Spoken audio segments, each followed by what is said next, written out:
Thank you all for joining us for this, dare I say, historic session at the VMware Explore history. We've yet to have one of these neurodiversity in a workplace panels.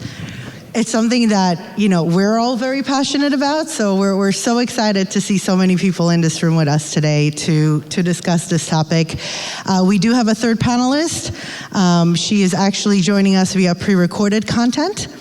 And we'll jump right in. So, disclaimer, there will be no product demos during this session, but I do want to recognize that some of the stuff that we're discussing is sensitive. So this is a judgment-free zone, and I invite you all to be curious but respectful, if you will. Oh. Feel free to roam around the cabin anytime. So I am so grateful for our amazing panelists. We have Phillip with us, VMware's own principal enterprise architect. We have Jon with us, the CTO Synterex. Woo, that's right. Everyone's awake. Yes, it's after lunch. So, in case you haven't had coffee, being with Jon is like having a cup of coffee. It's amazing. And then, as I mentioned, Britton was kind enough to pre-record some of her insights. She was not able to be with us in person. And I am Polit, your friendly senior program manager. I do employee engagement at VMware, and I am so excited for this conversation. These gentlemen have been very, very kind with their time and took some time to chat with me beforehand. So we're going to jump right in. And I actually want to start with sort of setting the stage, right? Neurodiversity is exactly that. It's diverse. And no two variations are the same. And one of the things that I really want everyone to understand, whether you are neurodiverse in the audience, whether you're a coworker or a people manager that is interested in learning more, it all looks differently, and we need to be very aware of that. So I wanted to start by talking about, what a good and what a bad day looks like, and I'm going to kick it off with a couple of words from Lauren.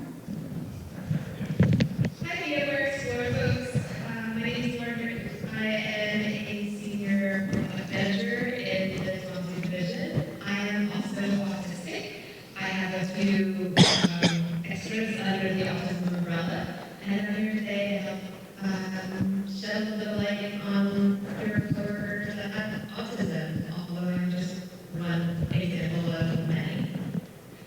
What does a good day or bad day look like for me? Well, good day, I can easily explain that one. I'm extremely focused, and I can get a lot of work done in a very short amount of time. I can get more work done than most people can in a very short amount of time, and it's good quality work. However, a bad day, which can happen often or not often, depending on inputs I get, could be I'm not focused, and I'm not getting enough work done. Luckily, I can catch up very quickly, but I can be very frustrated while not able to get a lot of work done. And things that can make it hard for me to get work done are sensory issue things that you normally associate with autism. There can be loud sounds, and they can be very distracting to me. And not just distracting like, oh, that's a bit annoying, but it can drive me out of focus. It could make me very agitated, very upset.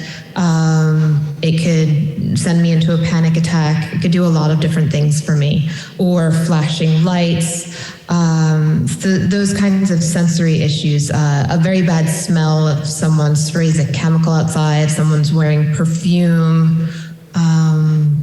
There's a lot of things that can trigger that. Also, things that can trigger a bad day are getting bad news. Sometimes it takes a little bit to process something that's bad. Things that can help me have a good day are good news.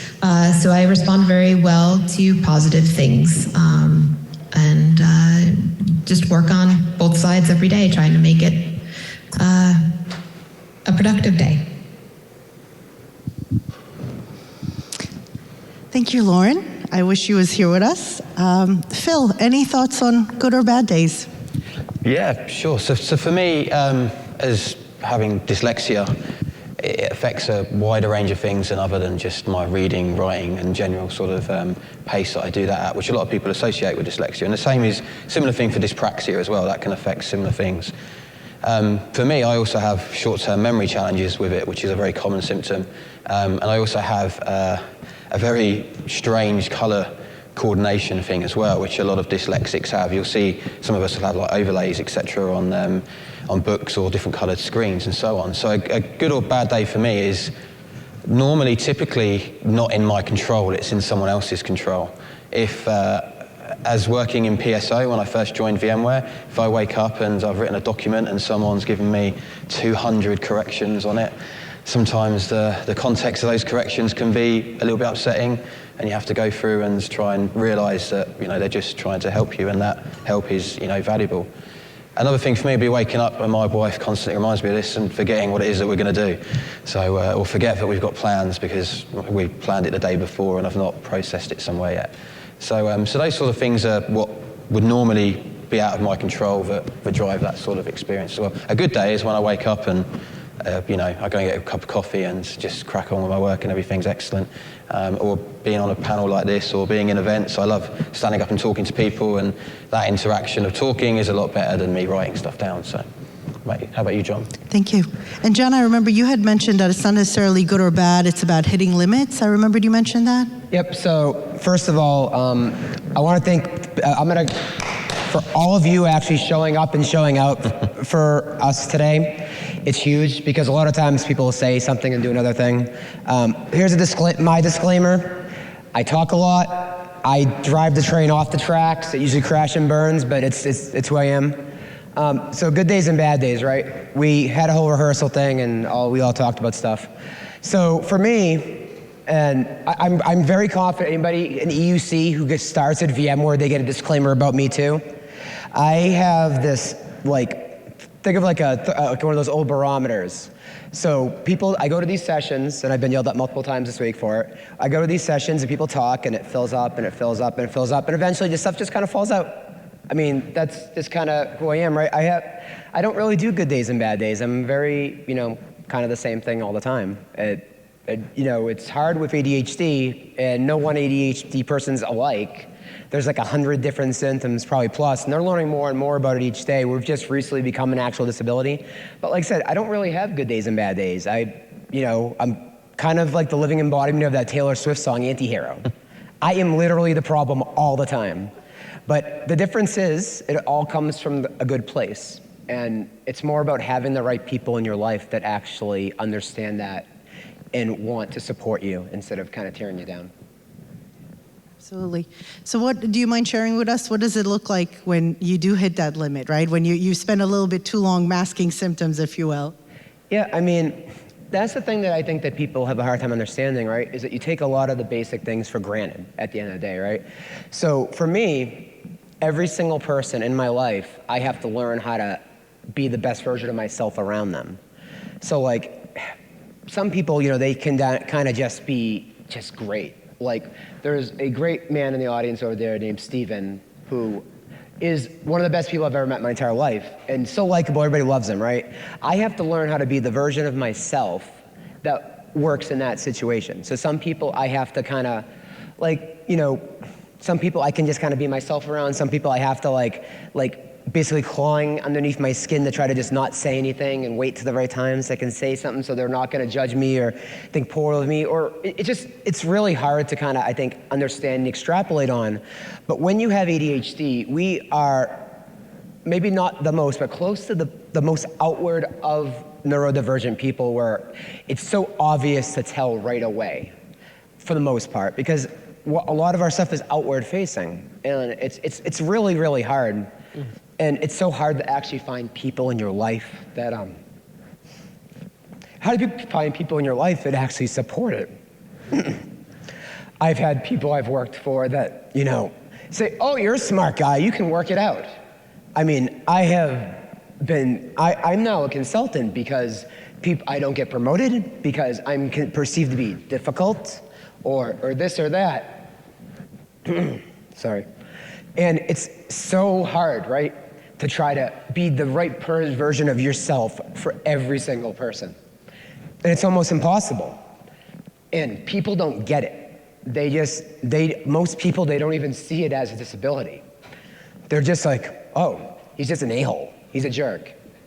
And we do the best we can, right? And in a lot of ways, I'm fortunate. And I'm glad I am who I am. And most people won't even admit to others that they have ADHD. They won't even own it because they're so afraid. Just think about how hard it is being a diverse person in tech. Whether, it's a woman or someone from a different nationality, they get judged up and down, left and right. Imagine if you're that person, and I've met some of them this week, that they're that person plus you have ADHD. I have so much respect for women in tech because they struggle with things that people take for granted every single day. Imagine if that person is autistic, or they have any list of things on the gamut. I feel for them every day, and I try. And there's a lot of people who take advantage of ADHD too. Like they're writing books, they're trying to make money and all this stuff. All I want to help those people and make them not be afraid. Like I don't ask for anything for it. I try to write and do my part because that's at the end of the day, that's all we are is the things that we do.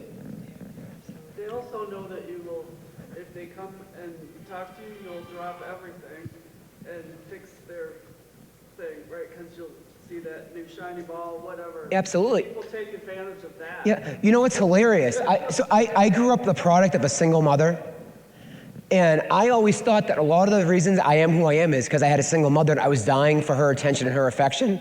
And I've come to learn more and more those ADHD symptoms, like being a people pleaser and trying to, give everything to people. And it's amazing. I'm learning these are actually ADHD symptoms, not that just I'm a neurotic mess, but I'm actually doing things because I'm trying to overcompensate for having ADHD. And it's amazing. You learn more and more constantly about new symptoms and new things that you didn't realize were actually part of your illness. And it's remarkable. And it's something I'm so thankful for that I have people that come up and talk to me all the time about it, because I guess I get frustrated by these people who are writing books and all this stuff, and they're trying to become influencers over it, whereas I just, I want to just make people's lives better. I don't care about, whether I get hits on my blog and honestly, that kind of kills me. I want to, people to actually care what I do. But these people are always trying to do these things. And all I really want more at the end of the day is for people to be happy. Because that's who we are and our, I don't know if it's reputation, but our legacy that we leave behind is really all that essentially matters at the end of the day. And if you can make just a couple people's lives better, then, that's huge. Like my wife started a company, because, she's disabled and was tired of being judged, and she wanted to do something special and create a land of misfit toys. Essentially, it's silly, but it's kind of a good way to think about it. Because all we want, we just want to save each other. At the end of the day, the people who are innately good people, and there's so few of them, but when you find people that are good people, for me, I just latch onto them. And I'm probably way over the top, and I go way overboard, and I love them so much because they're just good people. When did we get to a point where we have so much appreciation for people who are just decent? But it's where we are, right? Is that when you find decent people, you latch onto them because there's so many, you've dealt with so many people who just aren't that.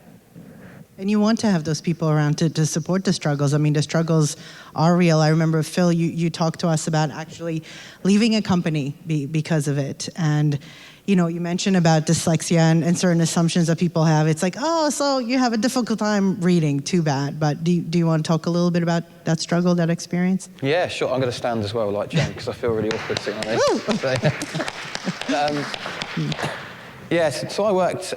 So I basically have been in IT since I left school. Even when I was at school, I was changing the backgrounds on the Windows NT system and locking them out their email and telling them they've got to give me A's for me to unlock it. So all that sort of stuff. But when I started working in IT, I originally was an operator, and then I moved to a first sort of consultancy role in a little consultancy that was based where I live in Milton Keynes in the UK. But we had some pretty demanding customers that were trying, drive a lot of stuff out of us. And at that point, I didn't really tell anyone that I was dyslexic, and I didn't really know myself to the extent of, other than reading and writing, how much it was was affecting what I was trying to do. So I would go and do design documents for these customers, and it would take me probably 4 or 5 times longer than the other consultants to produce this document. And it would be the same quality, it'd have the same information in it, it would basically cover the same areas. But for me, I would write a document and I would read it, and I'd read it how it'd be written. So it could say something completely ridiculous, like there's a pink dog flying in the sky, and I'd read it as vSphere 4.0, configure this. So I couldn't review stuff straight away. So I started to talk to the employer about that, and some of their timelines around producing stuff wasn't quite what they wanted. And then I was getting more and more pressure from them to produce documentation, to review other people's, to actually go and be able to create new IP for them and stuff like that. I was still a very junior consultant. And they had a go at me once they pulled me in for a disciplinary because I wrote an email to a customer that didn't have correct punctuation. And then I explained to them, again, I read it back, that was how I saw it, etc.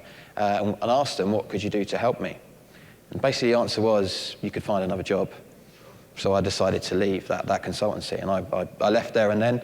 And but looking back, if I hadn't have done that, I wouldn't have gone to the next company that I worked at, which one of the guys I work with is in the crowd over there, which was Virtualize IT, which formed into VirtuStream, which then enabled me basically to move into VMware after that role. So that was, every cloud has a silver lining, etc. And I also had an incident in that organization as well, where they used to write all of our jobs on the whiteboard in a black pen. I can't see that. I can focus on it a little bit, and I'm really pleased. We've not done it here, but I'm really pleased that all of the slides in the advertisement is all dark blues and dark contrast. The white slides like these, I tend to only be able to look at them for 5 or 10 seconds before the words start to move around or blur and stuff like that. So, they promised me they updated the template to be ADA compliant, so I'm sorry. Well, to be fair, the different coloured for our names sort of works, but it's the black and white which a lot of people struggle with. So so that was why I left that. Thank you for that. And I think that's my biggest frustration, because even though there's research study after research study that shows that teams with neurodiverse people on them are, 30% more productive, 60% more productive, but it's still the group that is most unemployable. And it is so frustrating to me. I want for us to be able to also highlight that, yes, there's struggles, but there's these amazing superpowers in your beautiful brains. And I'm going to have Lauren talk a little bit about her superpower, and then we'll turn it over to you, gentlemen. My superpower is having a unique perspective and approach compared to others. Again, it's a sensory thing. My brain is literally wired differently. And I can perceive things other folks don't. It could also be a detriment because everyone's expecting you to go down one path and you've gone down another. It's still a valid path, but I feel like that's a superpower. You bring more to the table because people tell me that I think outside the box, which is just a bit odd to me because I'm thinking inside my box. This is my box. I don't feel like I'm thinking outside the box, but I'm thinking outside someone else's box. So I feel like that's a superpower.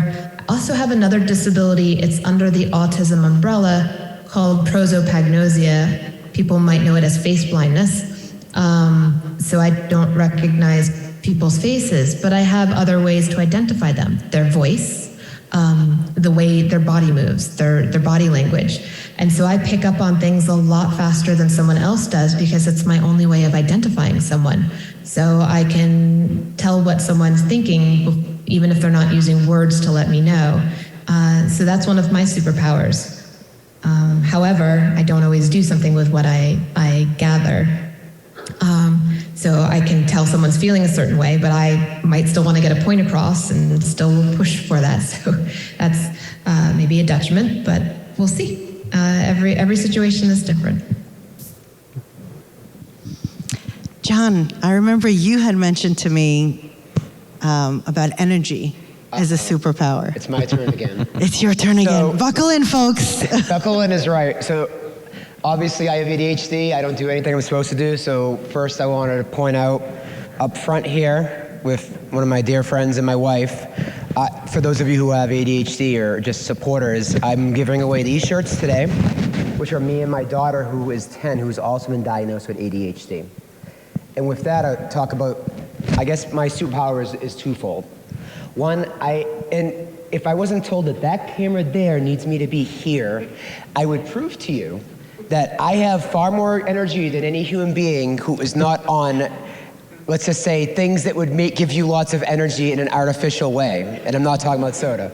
But I have an insane amount of energy. And I'm very fortunate, right? Because as me and my wife own a company that is a disabled-owned company, my energy allows me to help power our family to be our best selves. As again, I have a 10-year-old with ADHD. And along with that power, one of the things I have is I have this almost like, let's say, Minority Report-esque ability to see the world around me. So I used to work for BlackBerry, and this is when I officially started being on medication for ADHD. Most people in IT, right, they'll look at a log file and they'll look at the log.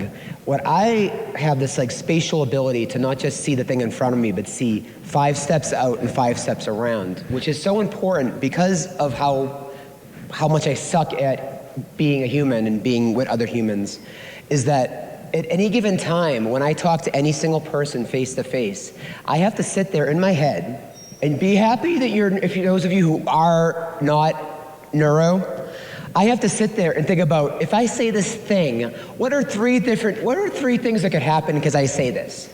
Is this person gonna be pissed at me? Are they gonna punch me in the face? Are they just gonna be like, you're a moron? I'm constantly worried about what that person is gonna say, probably because I have probably a degree of PTSD from being judged so much, but I guess that helps me because I am able to think about not just the problem, but 5 spaces out. Because those of you who aren't in the EUC space, I'm widely considered to be the perennial expert in Workspace ONE, and a big part of that reason is that 1, I love a puzzle, and 2, I'm able to not just think about it within its confines, like the amazing Lauren talked about, how she kind of sees things. I don't just see the thing, I see 2, 3 steps out, and I think about things in ways that people aren't even thinking of. And I'm fortunate that with all of that, and that the fact I learn differently, I take that and I write and I document, because that's the only way I can learn anything. I haven't read a book and think about this for a second, those of you who are normal people. I haven't read a book for enjoyment since I was 9 years old. How old am I? It's 22. I'm 43. It has been 34 years since I've read a goddamn book for enjoyment, which is depressing. My wife's like a living librarian. She loves books. I can't read anything.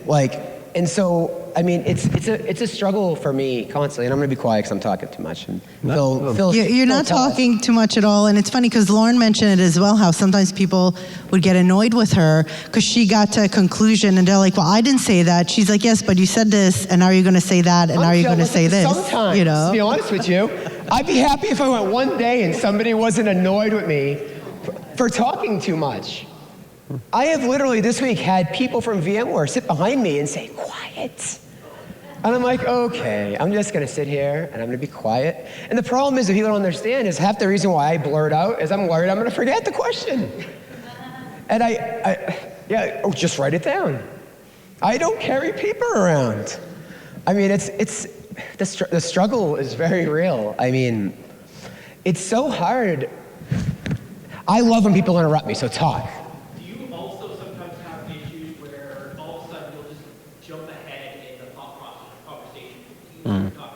Or suddenly switch trains of thought. Ask my wife. That's a yes. Is that a thumbs up for never play chess with any of them because they're always 5 moves ahead of you? I'm not very good at chess, to be honest. Too many pieces for me. I'm more of a checkers kind of guy. But yeah, I'm constantly, my head moves faster than my mouth, which is pretty remarkable, right? But I'm always kind of thinking about what's next? What can I go do? And it's a source of anxiety too, right? I became a Microsoft MVP this year. And so I talked to Christian Brinkhoff, who's those of you who don't know, he's a super amazing guy in the Windows 365 space. And I got access to this stuff, and I want to go record videos and document because I want to make people happy. And I'm like driving myself crazy trying to find a way for Best Buy to deliver a headset to me so I can go run to my hotel room and go record videos. Because that's the thing I should be trying to friggin' do right now in the middle of a conference where I could be eating food and drinking alcohol. But no, I'm worried about, I want to go be the first person to do this so I can make people happy and like me. Because when people like me, who have the problems I have, is that we're dying for people just to not just accept us, but actually like us. Because frankly, nobody likes us all that much to begin with. And so we try to, thank you. But like I said, I'm so fortunate that I have a few people here who came here to support me. Because like I said, we just want to be liked. There's people who can walk in a room and everybody loves them. We're just trying to be accepted. That's all we want. And it's a very normal thing to just think people like you, right? We don't have that luxury. Hey, you ever tried anti-anxiety medication? I've known some neurodivergent folks that got on it and kind of found out they had an undiagnosed anxiety disorder on top of the other. So I take ADHD medication today, and I've taken some stuff for certain things. I'm not actually convinced that there is a medication that can truly help me. And to be honest with you, like when I've gone through situations where, okay, anybody, I don't know if anybody who has ADHD in the audience, has anybody ever forgotten to get their medication filled and they have that 1 or 2 days where they don't have their goddamn medication and they feel like that they're one of the people from Breaking Bad who can't go find Walter White to get their fix? It's horrible. It happens to me all the time, and so I'm like harassing, please fill my medication, I need it. Oh, then they don't have your medication, and then you have to go bounce from like CVS to CVS trying to find your medication, again, like you're an addict. And then it's just like, and then it's like, it's a horrible feeling. Like, frankly, the only reason I take the medication to begin with is I was working for BlackBerry, 3 years into IT, and I'm reading these literal, like, those who aren't in IT understand it's a 1 gigabyte log, so just picture it's a really big thing. And it takes, and those of you who don't know, people who have ADHD, it takes like 2 or 3 times the amount of energy to read something than a normal person. And so because of the level of impact the work I was doing, I was falling asleep on the way home, driving home to my wife. And so the only reason I'm on medication to begin with is that it helps me stay awake. And like I said, yeah, so I want less medication, not more, to be honest with you. Like I said, I'm not even really all that convinced that some of that stuff would help me, because like I said, yeah, I've always got anxiety. I mean, imagine, being the primary caregiver. For one, if you're a guy and you're a primary caregiver, you get enough bias against you to begin with. I have people calling my wife, she's like, go call him. Like, I deal with that like all the time, like, trying to take care of them and do all these different things. I'm not so sure it would be that helpful for me to begin with. And yeah, maybe you're right, maybe it would help. But I mean, there's this careful, delicate balance where taking those medications, anyone who takes medications knows, right? It's like, you almost like lose a little bit of yourself. And you wanna try to balance everything out. And you wanna be present, be there for your kids, be there for your family, make sure everyone else is happy. Because those of us who are neurodivergent, we sometimes get more pleasure in focusing on the needs of others than our own, because then we don't have to worry about or think about as many of the problems that we do have. Thank you for that, John. I'm actually, I would say, I've always thought around the box and whatever, but I'm newly neurodivergent because I have stage 4 cancer, and I'm on, Sorry. I'm progression free. Yay! Woo!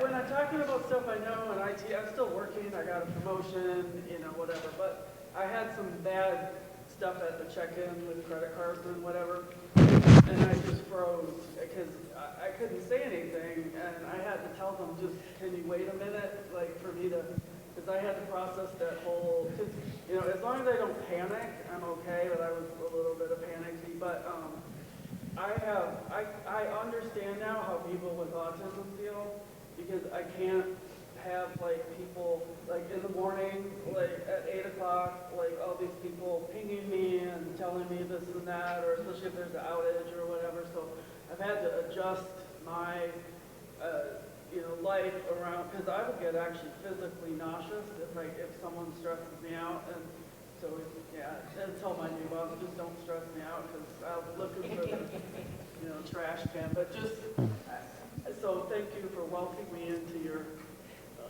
Thank you for sharing. No, thank you. And I mean, I think the one problem with looking at people with ADHD as neurodivergent is that now what we're doing is we're playing Monday morning quarterback, and we're sitting there and we're questioning whether or not we're autistic or not. And maybe we are. Maybe we aren't. We don't know. And so, because we need another thing to obsess over. Let's now obsess over whether or not we're also autistic. Because yeah, like I have issues with like, and it's amazing. Like I never could have.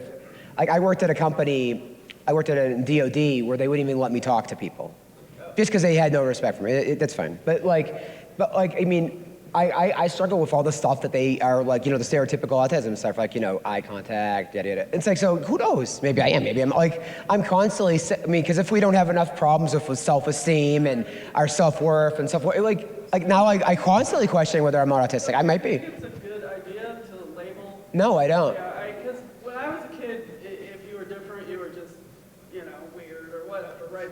I'm still weird, so it's fine. So, and then now we like define it and we label ourselves and we're like, this is like, yeah. I could even call it my cancer, It's just like, I'm not my cancer. I'm going to be 65. I'm not an old lady. I'm not, whatever. So labeling is... Yeah, I've had this exact and that actually, doesn't that actually vary from person to person? For some people, like labeling actually helps them feel like I can identify what it is now, 100%. Yeah, I mean, I don't see. Not everybody feels this way. I'm very of the opinion that I don't like people putting autism and ADHD in the same thing, and I'll tell you why. And I feel like I have to qualify because people judge me for saying this, but people judge me all the time anyway. So what really matters is that we're doing a disservice to both by lumping them together. Because let's be honest, people are trying like hell to put us into boxes to make it more convenient for them every single day.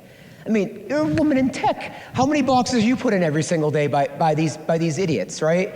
It's like people are always, they want to make things more convenient for them by lumping us into these groups and these categories, stuff like that. Is that, you know what? It's already hard enough that with ADHD we're like Ben and Jerry's, right? Like where every single one of us is unique. We have unique symptoms. We have constantly evolving symptoms all the time. And people want, more than anything, people just want to lump us together to make their lives easier. And we're individual people, and we're gonna go to this part in a second. And the problem isn't that we have what we have. The problem is that we don't have the people in our own organizations that support us to be who we are and to do what's right for us. They want to do what's right for them. Because they're all so concerned about themselves that they're not willing to fight for us and put us in positions to succeed and be successful. They don't want to do it because you know what? It makes their lives harder. They'd rather be survivalists than to do the right thing. And like, I guess it's the fact that I grew up Catholic. I would feel bad if I did that. And I'm not capable of that way of thinking. And so many people just do. Yeah, and we will touch on that, some advice for coworkers and people managers on how to be better coworkers and people managers. But first, Phil, I'd like you to get a word in edgewise. You mentioned something about your superpower being, different interpretations. Do you want to talk a little bit about that? Yeah, I'm not sure I can follow your great answer. I've presented behind Duncan Epping before, and yeah. I'm a lot, okay? No, your answers are amazing, and I'm learning stuff standing next to you, so it's brilliant. But yeah, much like what Lauren said, and what you said to an extent, John, I see things differently than maybe other people in the room, or I take a different approach than other people in the room. I see the things wider, like what you mentioned, and Lauren. And one thing that's really helped me and progressed my career and being in front of people is I went into escalation teams where people were angry. And one thing that is a trait with a lot of dyslexic people is we don't like to interrupt, and we'll sit there and listen, and we'll process what people listen. We might forget parts of it. You'll see people maybe dictating, dyslexics, because we don't write very quickly. And I need more of you in my life. People who actually want to listen to me. But yeah, so we do that, and then we'll tend to discover more. And one thing that's really helped me working in a team for escalations with our biggest customers at VMware, where literally people will shout at me for 30 minutes about how bad our product is or how bad we've implemented something, is I can sit there, listen about it, and then I can pick up and read their body language when they've started to calm down. But other people might not read. So I can notice things in people, the way their hands move, the way their sort of shoulders will act and stuff like that. And I used to think it was a skill, but actually now, the more I'm learning about my own dyslexia and ADHD and all of the other challenges as well is that it's actually built into the way I look at people. So I've quite enjoyed sitting out there people watching in Starbucks of people walking to and from. You can tell who's having a great time, who's quite angry, who's just had an argument with their wife on the phone, whose kids asked them to bring Lego home on the plane when they're on the way back and things like that. So it's that is one aspect I'd say. I also read things very differently. Reading is a challenge for a lot of dyslexic people, and a good example, I can't think of a technical example off the top of my head, but a good example is my friends texted me the other week asking when I was back from Vegas, and I said, I'm back on the Saturday. And then about 10 minutes later, he texted me saying, do you want to go out for a drive in our cars? I'm a petrol head. And I thought he meant after I'd come back from Vegas, but he actually meant then. So I didn't respond to him for 4 hours. And then he was quite angry that we couldn't go for a drive. So so reading things differently in context and stuff like that gives you a unique view on stuff. I have developed ways of changing that as well. And it has helped things like that. And I want to go back to one thing that Jon mentioned as well around. Only one? Yeah, I was trying to recall what it was in my head, but yeah. I should have wrote it down. I apologize. About the way blurting things out and being thinking of ideas and having to extract them. The trait of dyslexia is that you don't want to interrupt and you can sit there and listen, but you do get the same sort of build-up of, that's a great thing. If I do this, or if I do that, or if you do this. What I do is I've got around my house about 400 notepads, all VMware ones because they give them to us for free. And I'll just write random stuff down while I'm around my house. Or I used to carry a dictaphone around with me when I was trying to revise for my VCDX and then record things that pop into my head randomly. So that's one way that I deal with that. I didn't realise that was something that you guys had as well. So yeah it's brilliant to learn stuff over here. Yeah, I think the one truly brilliant thing that people should appreciate more than anything else about people like us is the one thing that we're not really capable of being is fake. And there's so much fakeness in work and tech and everything, right? And we're so, the one, and I've gotten a lot of interesting responses from going back to when I first started coming to VMworld after VMware Buddy Our Watch, like 2017, is that I'm so unapologetically just me, right? I'm organic, I don't BS, everything I say I completely mean, and I'm just trying to help, right? And literally, that's the great thing about like whether you have autism, you, me, any of us, is that we're not really capable of that trait where we're just can be full of it, right? We are who we are, right? And I think that's something that I appreciate, finding more people like me that are just, they are exactly what you think they are, because so many people just aren't. And I mean, that's just something that I appreciate about Phil, and I appreciate about many people in my life that I've met like that. Yeah, and that authenticity is certainly a superpower, whether people appreciate it or not. I do want to make sure that we have leave some time for Q&A, but I think especially for any coworkers or people managers in the audience, do you have any advice on how to best work with you and help you thrive in a workplace? Phil, do you want to kick us off? I guess I've never been a natural manager. I'd say I've learned to be a leader, but maybe not a manager. But being a leader, some of the key things that I've learned to make people aware of who you're working with, so I suppose it works in the reverse as well, is that I'm religiously good at timekeeping. I'll turn up if you're not early, you're late is my sort of, and that's, I don't think that's completely dyslexic, but a lot of dyslexic people I meet, they're the same, and they'll be like, I'm watching the clock like I was watching the clock to come to this, and they'll make sure they've got an hour of nothing behind them so that they can make sure they get to this meeting that takes them 20 seconds to walk to across the road is that sort of thing. So understanding the time management aspect of it is definitely something that I make people aware of. My best managers that I've had through my career have been people that have just let me be me, to what you were saying. So have let me produce documentation in the time frames I want to, have let me go and study things that I find fascinating that might not be linked to my job and things like that. And we've actually had some great product contribution in VMware from the neurodiverse community because of that exact thing. We're allowed to go or managers allow us to go and do our own thing and focus on things we want to focus on. Sometimes we focus on things that are completely rubbish and got nothing to do with what we're associated with. But that, and also I would say communication. I communicate in a very, like we were talking about, I get ideas and like you get ideas, they bring out. It's a bit like that with my communication. If I've something I want to talk to my manager about, I want to talk to it now. So I'll message them on an IM or something like that. So and they'll come back to me more or less straight away. I don't do constructive type of management in a very easy way. When I was a teenager, I worked at McDonald's for sort of while I was at college, and I did quite well at McDonald's because the manager that I had, looking back now, probably had ADHD. Just used to, go and focus on something. He'd do everything really quickly. He'd speak to you loads and loads and things like that. And he was one of my best managers because I felt like I was similar in some ways to him. And, he's probably one of the best guys that ever had to manage me. So. And that's so important, for management to understand what individuals as individuals need to thrive, right? I mean, for example, for those of you that don't know, Phil is one of our VCDXs. That's like having a PhD in VMware products. And I was shocked because I know how difficult it is to become a VCDX for neurotypical people. Yeah. And you had mentioned the work that you did with your manager on it. Yeah, there's about, for me to go from my first VCP certification to my VCAPs took a long time because most people, I don't know if you're similar. I am literally the worst tester that ever did test. I've literally, exception of Okta, I've never passed a certification that wasn't like basically a VMware certification. Even though I could work in a thing for 5 years and I would still fail. So are you similar in a way that you sit in front of a computer to answer multiple choice? You can figure out how 5 out of those 6 answers. Oh yeah, I disqualify them and I'm like, okay, and I test way too fast. I can't slow down. I just go. Yes. And then sometimes good, sometimes not so good. So that test from VCP to VCAP, similar sort of challenge. Right? I'd read the things really slowly, and I'd have to have different coloured screens, and they were just the most challenging thing I'd ever done, basically.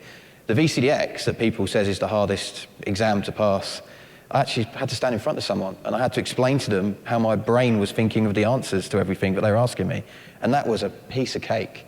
And it took me 3 times to pass it, but it was a lot easier than sitting in front of a computer answering 70 questions on how you configure logging in vCenter. So yeah, and I had a manager at the time, so to your point, who identified that I liked doing that, talking to people, and the more I did it, the better I was going to get. I needed to hit some key things to pass the panel, etc. So he was actually coming over from the States to the UK to do the panels, and he arrived 3 days earlier and took a whole weekend with me in the Staines office for 10 hours a day, going through our presentation, going through making sure that I wasn't talking too far and I was covering the points I wanted to. I wasn't assuming that people were going to get my point and things like that, and that was invaluable. I owe so much to, if any of you know him, his name is Joe Silvaggi, and I think I owe my whole qualification to him, but yeah. Shout out to Joe. Yeah, definitely.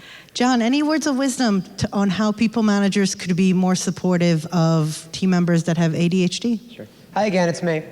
So welcome back. So I didn't really think as a man that I would quote a second Taylor Swift song in 40 minutes, but so I think the reason why she used this example was I wrote a blog article talking about how managers supporting us with ADHD. And so this is a love story, again, Taylor Swift, about a man I worked for named Dan Smith. I used to run EUC at Talbot's, which we have many women. You probably all know who Talbot's is, right? They make dresses.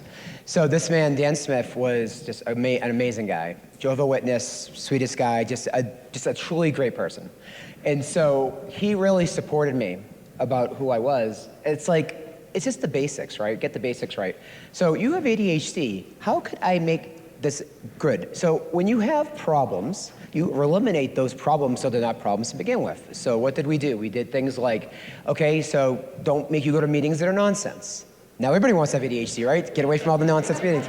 But eliminating kind of hurdles and blockers. Like get me out of front of that stuff. Let me just get back to doing what I'm good at. That's one really good example. But constantly just trying to find ways to help me be successful. And in the meetings that I'm in, kind of give me a little cute little cues.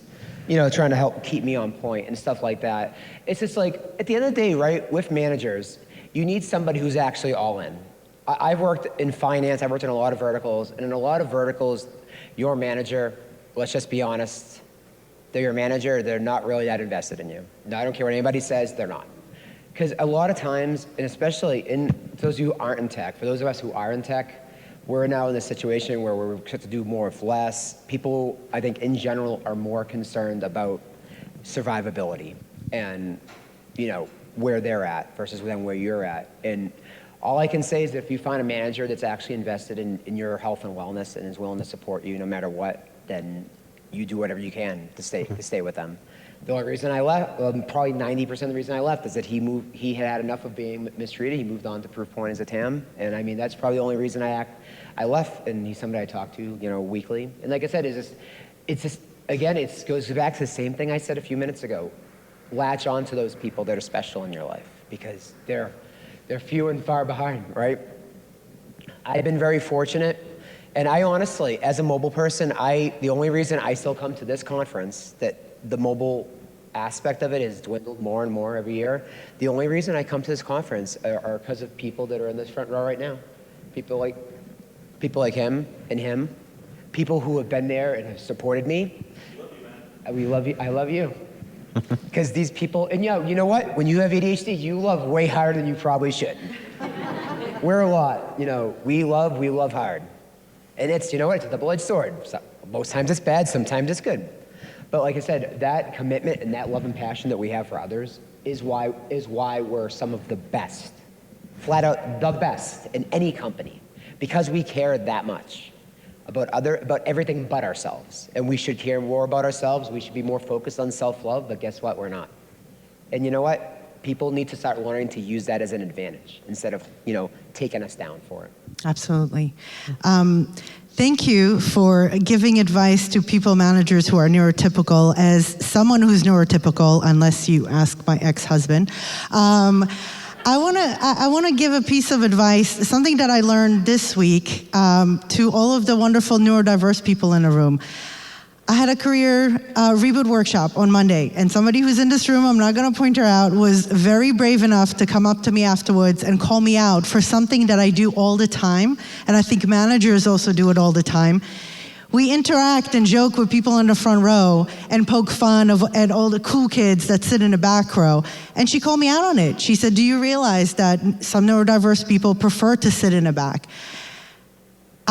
First I was mortified because I was like, I would never want to make somebody feel less than. But I was so grateful to her for coming out and being brave enough to let me know.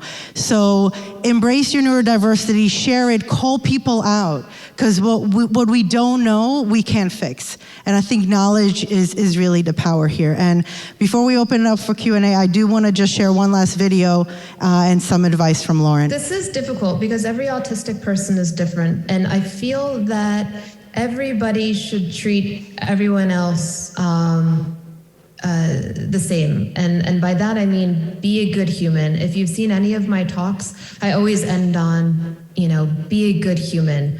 Treat people the way you'd want to be treated. I run a horse or a farm animal sanctuary. We mostly rescue horses and donkeys at the moment. And I'm also into horseback riding. And when something goes wrong, I've been taught to ask, what did I do wrong?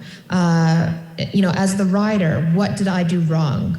It's not the horse's fault. It's my fault in general. Sometimes the horse could have a problem, but usually it's me. It's the rider's fault. So if you're a manager and something's going wrong with one of the people you manage, then maybe don't point the finger at the person so much. Say, what can I do to help communicate with that person better? So you can talk with that person and find out how. You could read up on autism. You can just ask them how they feel or how they want to interact with you. And it might change. With autism, for me, I think very, very quickly. And my brain finds ways around what worked for me a few weeks ago. So what worked a few weeks ago might not work this week. So it might just need to go have another session with your report, during your one-on-one and say, is there any change that I need to think about this week? Is there any way I can help you? Is this working? Just reach out and treat people the way you'd want to be treated, same as your team members. And as someone with autism, and I've said this before in some of my talks, I'm working so hard to fit into your world. And it would be great if you can meet me just part of the way. You don't even have to meet me halfway, but just try to reach out, because I'm trying to fit into your world as best I can. It'd be great if you can help reach out and meet me part way. Shouldn't take that much extra effort to be a good human. So be a good human. It's nice talking with you. Be a good human. It doesn't get any better than that. I'm on LinkedIn. If you have any questions or want to chat, I'm always open.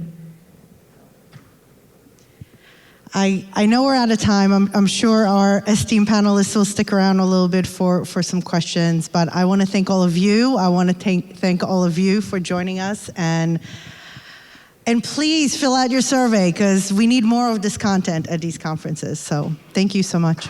Bring us to Barcelona.